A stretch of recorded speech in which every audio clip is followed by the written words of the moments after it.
datang ke sini dan meminta secara langsung agar saya mewakili untuk bicara, ya akhirnya saya mau. Karena saya nggak mau masalah rumah tangga saya, rumah tangga orang lain malah menjadi bahan untuk gibah, nauzubillah min dzalik. Karena ini permintaan, ya udah. Kenapa Sule meminta? Karena memang ada permintaan dari keluarga, Sule jangan dulu bicara ketika psikisnya masih belum stabil. Takutnya malah nanti memancing emosi, perdebatan yang tidak penting di muka. Itulah kurang lebih. Nah, saya secara pribadi ya tidak, siapapun lah pasti tidak akan berharap kejadian ini menimpa Sule. Terlebih, saya ingat betul salah satu cita-cita Sule sadar bahwa kelak anak-anaknya akan menjadi milik istri dan suaminya masing-masing. Maka Sule akan hidup sendiri. Setelah itu Sule sama siapa? Sule punya teman sih, ada itu, ada ini, ada itu segala. Temennya juga sama punya keluarga. Sule sendiri, maka Sule butuh istri. Nah, ketika muncul Natali, Sule menaruh harapan Natali lah menjadi istri yang akan mendampinginya. Pun Natali sudah bersedia, satu sama lain sudah punya cita-cita yang sama. Cuman ya ternyata keadaan berkehendak lain, ya tentunya ini hal yang sangat menyakitkan, terutama untuk mereka berdua. Ya sampai mau nangis, sempat saya tahan. Kenapa? Karena saya nggak mau, ini lagi males gitulah gitu saya, dan memang jarang soal nangis kan. Jadi kalau dulu nangis, jadi saya nggak menyikapi dia dengan supaya lebih sedih lagi. Saya bikin dia masih bercanda-canda lah gitu kan. Bingung antara keinginan ego dirinya dan kesadaran bahwa dia tidak bisa melepaskan begitu aja buah hatinya yang adalah darah dagingnya. Egonya apa? Sule berpikir tadi, satu, ntar masa tua gua sama siapa? Padahal sama Natali itu kan. Kedua, emang bakal dapet cewek yang kayak Natali, yang cantik, muda, ini gini gitu kan. Berat buat Sule kan. Tapi di sisi lain juga Sule tapi di sisi lainnya Sule juga tidak bisa memaksakan apabila memang pihak Natali sudah tidak sanggup. Gitu kan, artinya kan bukan Sule yang meminta ini, makanya saya bilang huluk, ini bukan talak. Jadi talaknya itu dilakukan karena huluk, karena permintaan dari istri. Ada tahapan ya, curhat yang awal, kan dari sejak kejadian yang lama itu, curhat yang awal, doa nih masih berjuang dengan masalah yang sama nih. Terus tapi kumaha, tapi mudah-mudahan azam bisa memberikan berkah, bisa menyatukan. Kalau misalnya Sule masih salah, mudah-mudahan Sule menjadi lebih baik. Kalau ada kesalahan Natali, mudah-mudahan Natali jadi belajar baik karena ada azam. Saya diminta untuk menandatangani sesuatu terkait ini. Gara-gara apa? Emang ada masalah? Nggak tahu masalah, nggak ada. Ya itu masih sama. Ya udah.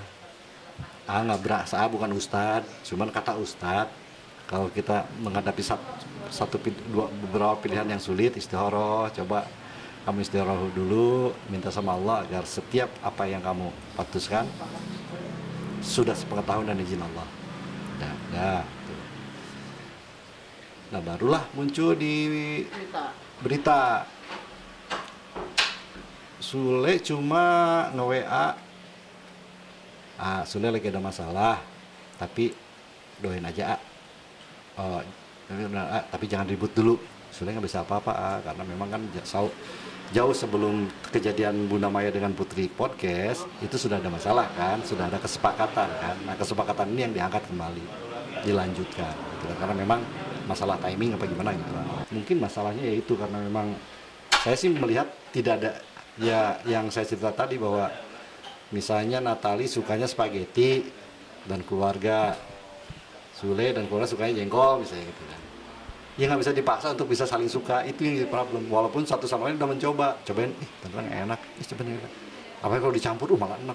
Nah, jadi nggak salah dong kalau misalnya Sule suka jengkol, nggak salah dong kalau Natali suka spaghetti, gitu kan.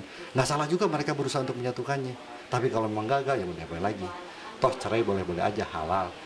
Yang dibenci itu adalah perceraiannya. Allah tidak suka perceraian itu sendiri, tidak menyukai perceraian. Jadi saya bilang, makanya karena Allah tidak suka, ingat, kalian berpisah dengan baik-baik, buktikan bahwa yang tidak disukai Allah adalah ketika bercerai nanti saling musuhan, saling jelek-jelekan, jadi silaturahim putus.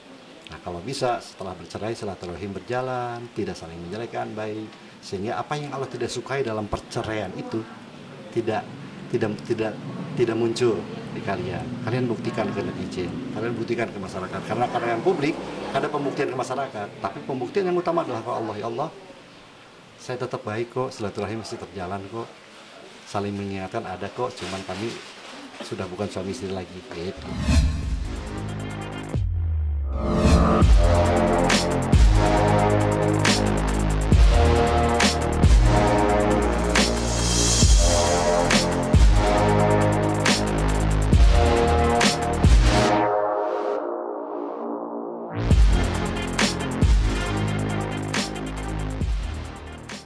Tolong dimaklumi, beri kesempatan mereka untuk menyelesaikan masalah dengan thayyib, dan percayalah Putri bukan menjadi biang dari semua ini.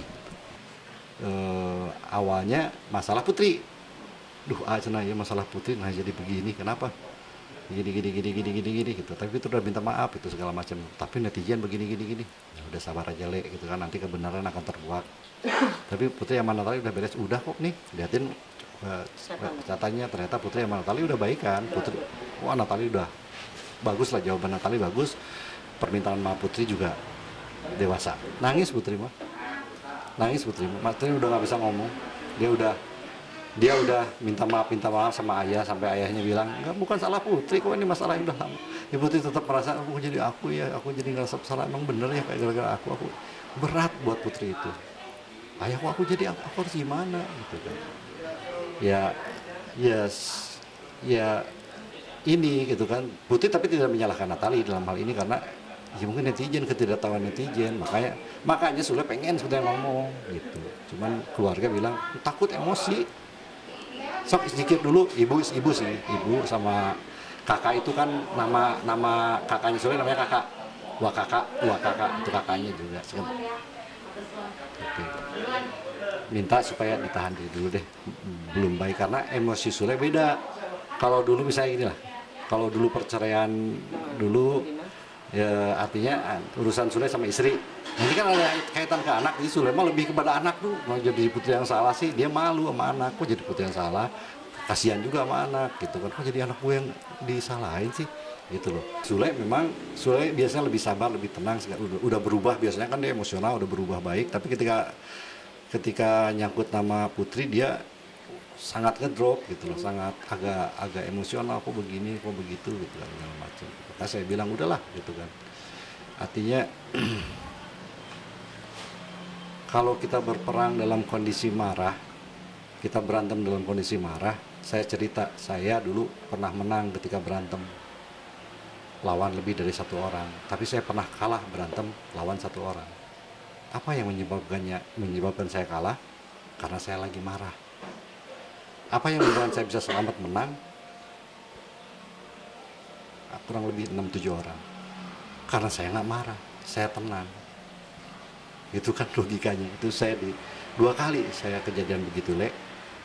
Saya juga heran kok saya menang 6-7 orang lah. Tapi ketika lawan satu orang, bonyok, mata saya gede, karena saya lagi marah, kalah, saya malu depan teman-teman. Pernah ya akuin gitu kan Sule. Artinya janganlah kita berkelahi, janganlah kita bertempur, janganlah kita berperang, janganlah kita menghadapi sesuatu dengan membawa amarah. Karena marah itu bikin lelah bikin lengah akan bikin kita kalah. Putri sempet dekat sama anak saya, dekat dalam artian anak saya kan di bawah Putri usianya. Sempat dekat sama anak saya gitu kan. Jadi saya sulit untuk menerangkan Putri seperti apa. Rizky pernah saya bikinin Stephen Chow Junior, pernah bikin program beberapa tipikalnya dia mau belajar. Ferdi sama Ridwan saya nggak dekat, jadi dari mulai Putri ke bawah saya kurang dekat, karena dulu kan zaman Sule sama saya itu Putri masih di Bandung. Saya nggak begitu paham karakternya secara dalam. Berat sama Putrinya gitu kan. Sampainya ada istilah begini, kenapa harus Putri yang harus dipersalahkan? Kenapa yang lebih tua yang harusnya lebih mengerti yang malah dibela? Kayak gitu kan, ada semacam gitulah gitu kan. Kan harusnya dia yang memberikan pelukan ibu kepada anak yang baru ditinggal meninggal ibunya. Gitu kan, dalam konflik yang sangat berat, panjang gitu kan segala macam. Tapi hal itu yang kita tahan, udahlah Kenapa kita harus adu argumen? Kenapa bukan aku, kenapa bukan ini? Nantinya nggak akan selesai. Udah biarin aja gitu kan. Toh Natali sendiri kan di chat yang saya baca sebetulnya sudah baik-baik aja. Ini hanya asumsi orang, mungkin yang terlalu cinta sama Natali. Ada juga yang terlalu cinta sama Putri juga bisa berpendapat apa. Ya sebaiknya Natali maupun Putri, bagusnya nih harapan saya bisa meredam itu. Udah harusnya ya. Nah, Putri bilang enggak, jangan salin Bunda, tolong. Ini karena memang ada ketidakcocokan aja. Natali enggak, jangan salahin Putri, jangan salahin apa, ini semua memang satu kenyataan. Kita baik-baik aja pun kalau pun bisa baik. Ya, indahnya begitu sebetulnya. Seharusnya.